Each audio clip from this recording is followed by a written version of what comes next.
It is 5:30 in the morning, and I am already questioning every decision I have ever made. The third Saturday of October in Mobile, Alabama has no business being this dark or this cold, and Bienville Square smells like fallen leaves and somebody else's coffee, which is just cruel. Danny Reyes, our cycling club organizer, is bouncing on his heels near the fountain like a man who actually enjoys this, which I have always found deeply suspicious. That is when I see her. She is standing beside a white road bike, blonde hair tucked under a white helmet, laughing at something nobody else around her seems to have heard. The laugh is loud and completely unself-conscious, and it cuts straight through the pre-dawn quiet of the square. I have no idea who she is. I know immediately that I want to. Then my rear tire goes flat. Right there, before I've even swung a leg over the saddle. I crouch down and stare at it with the particular despair of someone whose morning was already fragile. Before I can locate my kit, she is beside me, crouching without being asked, green eyes calm and unhurried, like she has rearranged her entire schedule to be exactly here. Pinch, flat, or puncture? She says, not a question. Puncture, I say. Naturally. She smiles and gets to work. Her name is Alice Clark. By the time she has fixed my tire, the group is already rolling, and we have to chase them down the coastal road together, which means I spend the first 10 miles watching the easy rhythm of her shoulders ahead of me and telling myself it is purely aerodynamic strategy. The marshlands on either side are going gold in the October light. The bay glittering silver in the distance, and the air smells clean and sharp and alive. We stop at a waterside diner in Fairhope. The eggs are fine, and the coffee is genuinely terrible, and Alice laughs so hard at my description of my job that the coffee nearly exits her nose, which should be unattractive, and somehow is not even slightly. You press pressure points on strangers' feet, she says. And you build guitars from scratch, I say. We are both very strange. Danny watches us. From across the table, with a smirk, I have learned to deeply distrust. The ride ends back at Bienville Square in that amber late afternoon light that makes Mobile look like somewhere important. Everybody is loose and tired and satisfied in that specific physical way long rides produce. Alice walks her bike beside mine without it being arranged by either of us. She mentions her workshop is 6 blocks from my studio. She says it like simple geography. When she puts her number in my phone, she adds a small guitar emoji next to her name without asking permission. I ride home alone into the cooling October evening and stare at that tiny guitar for an embarrassing amount of time before I finally put my phone face down and tell myself to act like an adult. I do not entirely succeed. I invent a reason to walk past her street on a Wednesday. Then I invent a better reason and actually knock on the door of Clark String Works, a narrow converted row house on Conti Street that smells like cedar and linseed oil and something older than both. Alice is bent over a half-built acoustic guitar, safety glasses pushed up into her hair, a thin line of concentration between her brows. She lights up when she sees me, genuinely, the way people do when they are not performing happiness for anyone's benefit. She puts a half-finished guitar neck in my hands and tells me to feel the grain. I run my thumb along it slowly. It feels alive somehow, like it is already becoming what it is meant to be. She is standing close enough that I can hear her breathe, and she is watching my face instead of the wood. She comes to my studio the following Tuesday under the pretense of a sore arch from the ride. I work on her foot with the same focused attention I give every client, but something in the room is different and we both know it. She is quiet in a way that is not relaxed but aware, like she is listening for something just beneath the surface. When the session ends, she sits up slowly and pushes her blonde hair back and looks at me with those green eyes for one beat too long. I stand to hand her water, and we are suddenly closer than the small room requires. The air shifts. She reaches up and moves a strand of hair from my face, her hand barely grazing my cheek. Then she leans in, slow enough that I could stop it. I do not stop it. The kiss is soft and unhurried, tasting of the mint tea I offered her, and it undoes something in my chest that I did not know was knotted tight. We pull back and both pretend for exactly 3 seconds that it was nothing at all. Then we both laugh, helpless, and a little terrified, which feels Exactly right. I call Mara before 7 the next morning. She listens to the whole story without interrupting, which is unusual for her, then says, "Zoe, you have been alone for 2 years. Do not talk yourself out of something real." I make coffee. I stare at the guitar emoji. The gray mobile morning sits quiet outside my window, and I turn the whole thing over in my hands like one of Alice's unfinished necks, feeling for the grain, trying to understand what it is becoming. I do not text first. I have that much dignity. Alice texts at 9 with nothing but a single question. "Same time next week?" I type and delete 4 different responses. Something casual, something cool, something that does not expose the fact that I have been awake since 5 thinking about the way she laughed against my mouth. I delete all of them and send back simply, "Yes." Her reply is the guitar emoji. I decide that is enough. Tuesdays become a ritual so quickly it frightens me a little. She comes to the studio, and sometimes the foot massage is the entire point, and sometimes it is barely the point at all. We talk through every session like we are trying to cover lost ground, like we both sense there is a clock somewhere we cannot see. She tells me about her complicated relationship with silence, how she needs it to work but is afraid of what lives in it. I tell her about Nashville, about the 4 years ago version of me that packed one bag and drove south and never went back. She listens the way she works, with her whole attention. She is building a custom guitar for a musician in New Orleans, and she brings photos every Tuesday to show me the week's progress. The spruce top, the bracing pattern, the slow emergence of the body from raw wood. She needs a witness to it, I realize. Someone to confirm it is real. I understand that need completely. I notice somewhere around the 3rd week that I have started wearing the gray shirt she once mentioned she liked, without consciously deciding to. The cycling club meets again on a cold November Saturday, and Danny falls into pace beside me within the first mile, that smirk already fully assembled on his face. I tell him to say whatever he is about to say and get it over with. He thinks about it for half a mile, then says, "She looks at you like you wrote the song." I tell him to mind his business. He looks deeply unbothered. At the lunch stop, a small warm cafe in Midtown, Alice finds me at the counter and leans against it shoulder to shoulder. The November light through the window is thin and golden, and the room smells like soup and coffee and something almost like home. She turns to say something, and I turn at the same moment, and our faces are inches apart. She kisses me right there at the counter, quick and deliberate, her hand curling around my wrist like punctuation. From somewhere across the room, Danny makes a sound I choose to completely ignore. She stays after dinner at my apartment on a Thursday, which was not planned by either of us.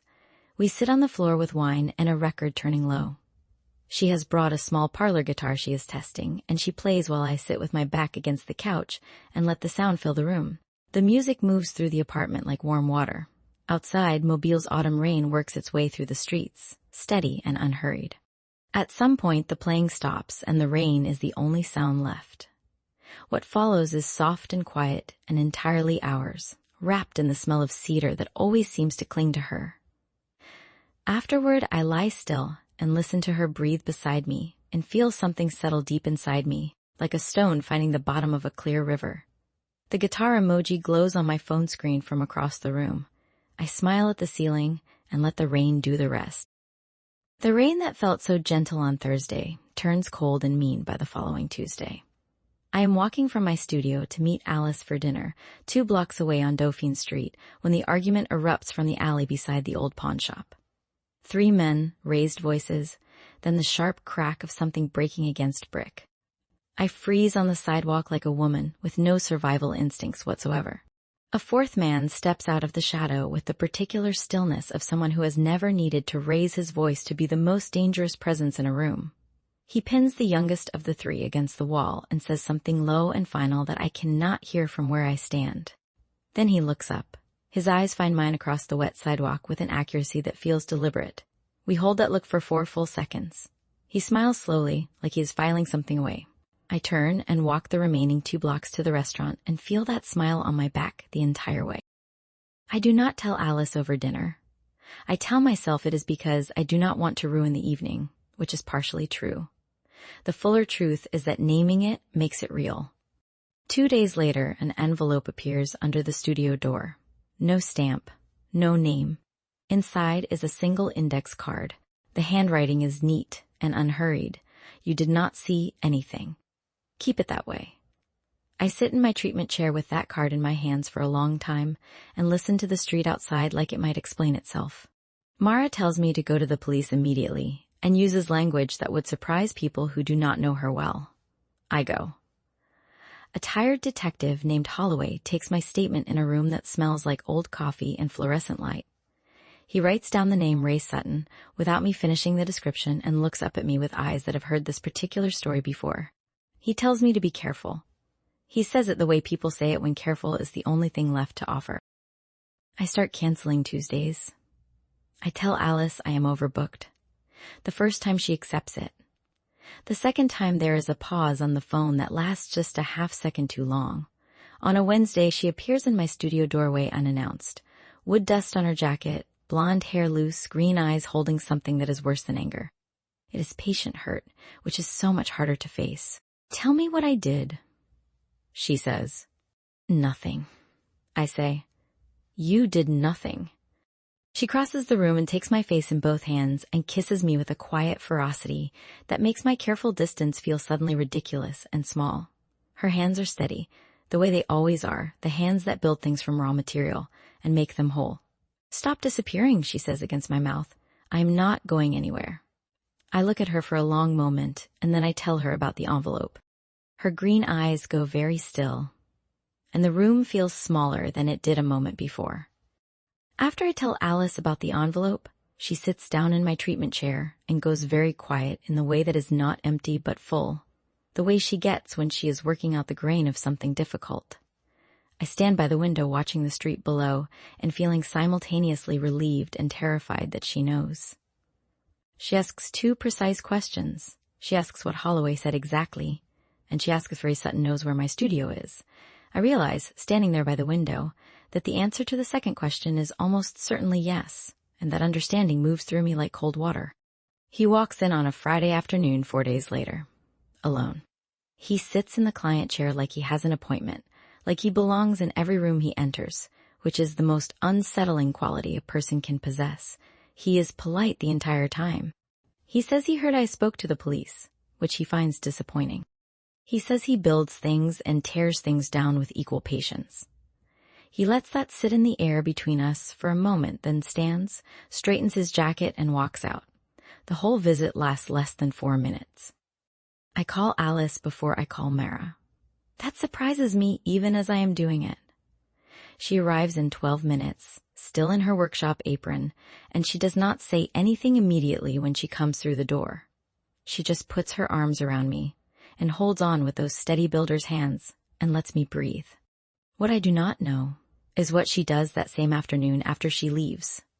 A musician she built a guitar for the previous spring is connected in ways that have nothing to do with crime and everything to do with the quiet architecture of Mobile's oldest money. She calls in something she has never called in before. She arranges a meeting through him that bypasses everything official and operates in that particular layer of the city where things get handled without paperwork. She does not tell me, because she knows exactly what I would say. This is simply who she is. She finds the hidden structure of things and works with her hands until they hold together. 3 days later, she comes to dinner at my apartment and is easier in her body than she has been all week, lighter in some way I cannot immediately name. I ask her twice if everything is all right. She says yes both times and smiles at me over her wine glass with those green eyes, and I almost press further. I do not. Detective Holloway calls on a Wednesday morning, while I am setting up the studio for my first client. The young man from the alley came forward on his own. Ray Sutton is in custody on a charge that has nothing to do with me. My name is clear of the entire thing. Holloway sounds almost cheerful, which I did not know his voice was capable of. I hang up and sit in my treatment chair and laugh until it turns into something that requires a moment and a tissue. I text Alice 3 words. It is over. She is at my door in 9 minutes, breathless and bright-eyed. And when I open it, she takes my face in her hands and kisses me long and warm and unhurried, the way you kiss someone when the thing you were both afraid of has finally passed. December arrives in Mobile with unusual cold and a low silver light that sits over the bay like something permanent. The city feels quieter than it did in October, cleaner somehow, like it has been through something and come out the other side. I know the feeling.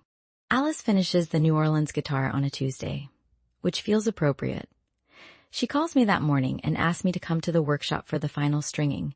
She says she always wants someone present she trusts when an instrument finds its voice for the first time. I close the studio 2 hours early without a second thought.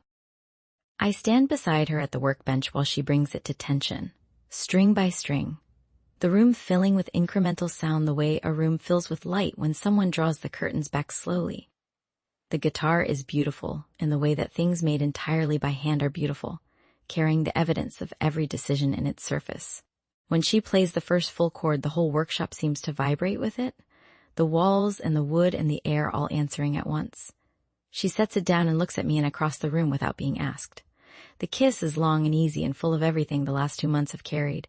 The fear and the Tuesday mornings and the rain and Danny's smirk and the envelope and the 9-minute drives. When we finally pull apart, she puts her forehead against mine and says nothing at all because nothing is needed. The cycling club meets on a cold, clear January morning. The bay flat and silver beside the coastal road as the group rolls south.